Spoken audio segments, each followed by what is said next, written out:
seorang pria kuat tiba-tiba menarik seorang wanita. Dia memohon untuk dilepaskan, tapi pria itu tetap menyerangnya dengan brutal. Saat polisi datang, wanita itu sudah tak bernyawa. Pria itu malah mengangkat tangan dengan bangga dan menyerahkan diri. Tak lama kemudian, suami wanita itu yang adalah seorang polisi, pulang ke rumah. Saat melihat jasad istrinya, Mason langsung marah, mencabut pistolnya, dan mencoba menembak pelaku. Rekannya cepat-cepat menghentikannya karena pelaku sudah mengaku. Mason lalu sadar kalau pelaku itu adalah Victor, orang yang pernah ia tangkap dulu. Jelas sekali, ini balas dendam. Mason menodongkan pistol ke kepala Victor, wajahnya penuh amarah. Tapi akhirnya dia menurunkannya. Sejak saat itu, Mason mulai membenci pekerjaannya sendiri.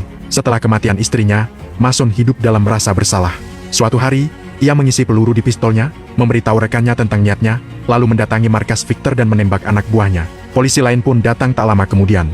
Mason tak berkata apa-apa, hanya berlutut dan menyerahkan diri. Mason akhirnya dijebloskan ke penjara dan kebetulan, Victor juga ditahan di tempat yang sama. Saat melihat Mason, Victor langsung mengambil makanannya dan mengancamnya. Tapi dia salah besar karena meremehkan tikad Mason. Setelah kembali ke selnya, Mason mengasah cangkang ballpoint hingga tajam seperti senjata. Dengan senjata itu, ia melancarkan serangan mendadak pada anak buah Victor.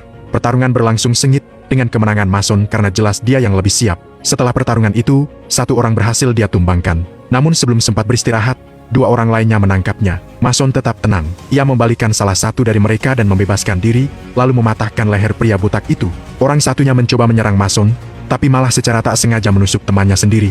Mason mengambil seutas kabel terdekat, menahan serangan itu, mengikat pria tersebut, dan menyeretnya ke atap tanpa langsung membunuhnya. Lalu ia melemparkan pria itu ke arah para penjaga di bawah, membunuh dua di antaranya seketika. Kesempatan itu dimanfaatkan para narapidana lain untuk merebut senjata penjaga, memicu kerusuhan besar. Dalam kekacauan itu, Mason akhirnya berhadapan langsung dengan Victor.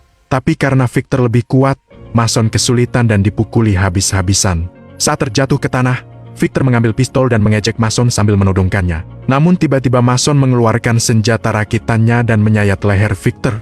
Mason berdiri, mengambil pistol, dan akhirnya membalas dendam atas kematian istrinya.